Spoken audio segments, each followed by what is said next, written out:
Monsanto will make more than $2 billion this year from the sales of Roundup. Their blockbuster weed killer has been the most popular herbicide on the planet and has brought the company billions upon billions of dollars in profits ever since it was first introduced. So it should come as no surprise that the company is doing everything they can to convince people around the world that their cash cow is perfectly safe. But the claims being made by the company about Roundup safety don't fit in with what science is telling us. Independent scientific studies have linked exposure to glyphosate a variety of different illnesses, including non-Hodgkin's lymphoma, brain cancer, breast cancer, and kidney disease, just to name a few. And all the while, Monsanto has been telling consumers that their product is safe enough to drink straight out of the bottle, though executives have repeatedly refused to demonstrate this when being asked by reporters.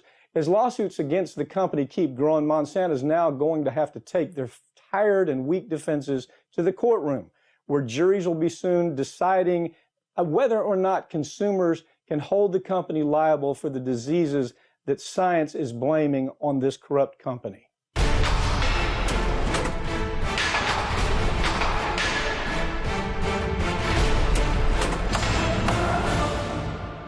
Joining me to talk about this is Carol Moore, probably one of the country's most aggressive legal investigators working on this Monsanto case. Carol, Roundup, they're finding it in beer, in wine. That's the latest story that's coming out, where they're doing testing and the residue of Roundup is being found in the wine that we think is safe or the beer that we think is safe. What are you finding in your investigation? Well, interesting enough, they found it in Gallo, Mondavi, Barefoot, Sutter Home Wine, Yellowtail, all these popular wines that we Americans enjoy. And they're finding it at parts per billion that would cause illnesses such as breast cancer. And then they found it in beer. You know, beer is one of the most popular American alcoholic drinks we have, and they found it in beer. And so it's rather alarming. I would think American consumers would be alarmed. Yeah, well, here's the problem. People don't understand what it means when you find Roundup residue in the beer that you're drinking or the wine that you're drinking. This is across the board. You could go down the list. Probably the beer that you're drinking, the wine that you're drinking now, has residue of Roundup. Now, here's the point. Add that to this. They're finding 23 parts per billion of Roundup in the wine. Some of the most popular wines, 23 parts per billion of that toxin in the wine. Now, the studies show that it only takes 1 part per trillion to cause cellular changes where it comes to breast cancer. I mean, that's the science is clear on it. We're talking about 1 part per trillion that can actually affect cell division, which leads to some of the breast cancer problems that they're finding related to this particular toxin. What's your take? You know, and I'm shocked about the wine and disappointed to see that. But then got a really big surprise also this week when we learned that they had detected it in baby infant formula, soybean infant baby formula at 170 parts per billion. And they have no idea how children are going to react to this, what diseases it may cause. But we do know childhood diseases are on the rise. Birth defects are on the rise. Carol, how long have they had this information? You've been probably one of the chief investigators looking at this. When did they start learning, A, that Roundup has the ability to cause cancer, and B, when did they start learning that this is a residue from Roundup that can be found in baby formula, as you point out, the food we eat? In a minute, I want to talk to you about the list of foods that we eat every day and talk about how much Roundup, glyphosate, is found in those products. But when did all this really start developing? As you've investigated this, what is that time where they knew something's wrong here? Clearly in the 80s, there were studies that showed that it would cause tumors in rats and mice. And then more importantly than in the 90s, they would see tumors of different locations in the bodies. And that's a clear sign that's a precautionary principle sign that said, you got to tell people this.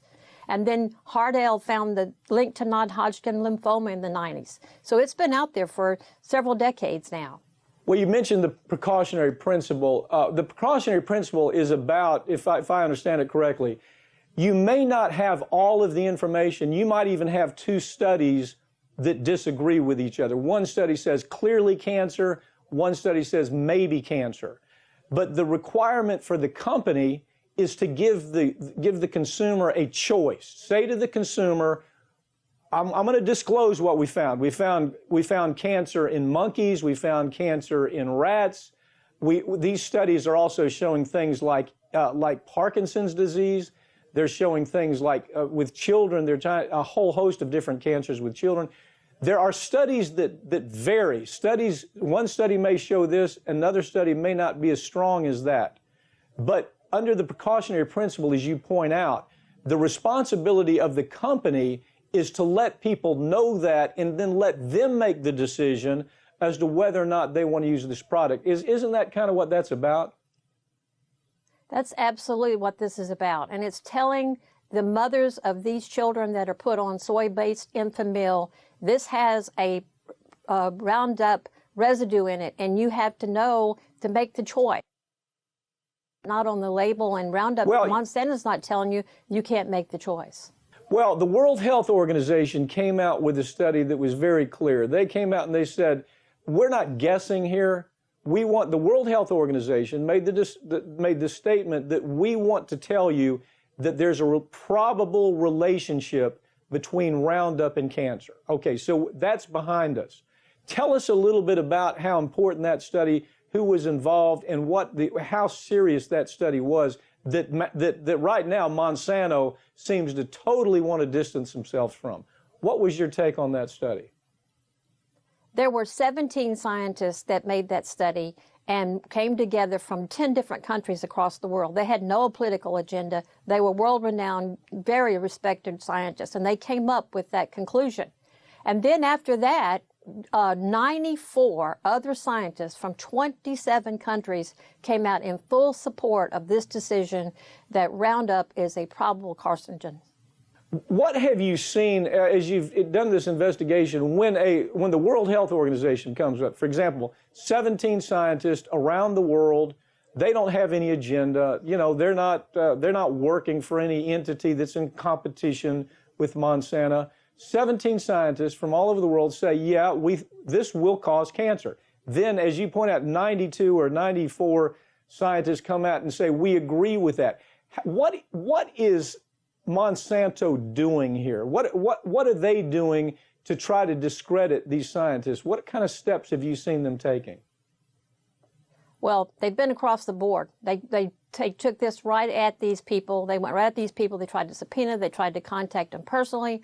They've been going to the EPA, telling the EPA, you got to stop this. They've gone to every legislation in the United States and across the world saying, we've got to shut this down. They have had their own study written by their own team that is totally written by Monsanto, but they put it out as it was written by other experts. So they've done everything they can to suppress the truth from the consumers of the world. Well, what I think is interesting, Carol, is when some of the material that you're finding and that you've shared with me, is that I don't think there's been a study that's come out where independent scientists, they have no dog in the fight. They're from, as we pointed out, from all over the world, that come out and say, you know what? We think it causes Parkinson's disease. We think it causes childhood cancer. We think it causes leukemia.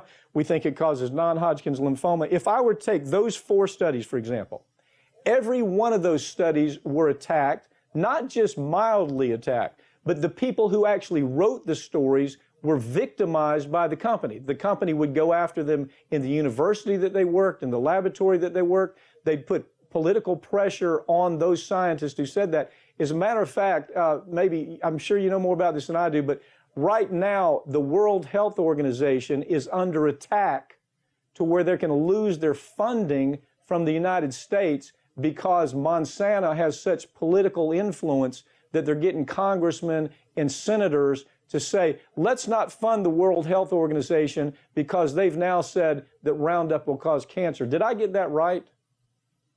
Absolutely. We've seen documents that were written directly to members of Congress of the United States saying, we don't want this organization funded any longer. And they're writing those letters every day to try and shut this down so that consumers won't know the truth and won't be able to make that important choice. You have some cities and counties around the country that are banning the use of Roundup. Tell us, give us a thumbnail sketch of how active that's becoming, where the city or the state says you can't even use this stuff in our city. Talk about that a little bit. Well, I think one of the most important one that we need to look at is the city of New York has banned the use of Roundup in any public right-of-way, and specifically in childhood playgrounds. It's terrible because we know that Roundup has a ability to be absorbed dermally through the arms or face or legs of these children. So the New York City just said, we're not using this anymore. We'll follow an alternative. So they no longer use Roundup, and they've done that. They passed that resolution in 2015. They passed it in 2016. And we've seen other countries like the Netherlands say, no more Roundup for us. So that's a position that a lot of other states should take and pattern our behavior after those same countries and states that are doing that. Yeah. I talked about food studies that have shown Roundup's becoming increasingly common in foods. Give us a rundown, just basically what those numbers look like. Parts per billion when they're finding glyphosate Roundup in the actual food we eat. Give us kind of a rundown. It's interesting. A lot of new mothers feed their children Cheerios, and Cheerios has been tested for the residue of Roundup at 1,120 parts per billion. And then you've got things like Oreos. Everybody loves Oreo cookies, 400 parts per billion. Little Cheez-It crackers, these are things that you think might be healthy for your children, and yet we don't know that they have this residue. Right. Right. Well, here's the point. You're giving numbers like that, but it's only 1 part per trillion, 1 part per trillion that has the ability to cause human disease. Carol, thank you for joining. We'll stay on this story.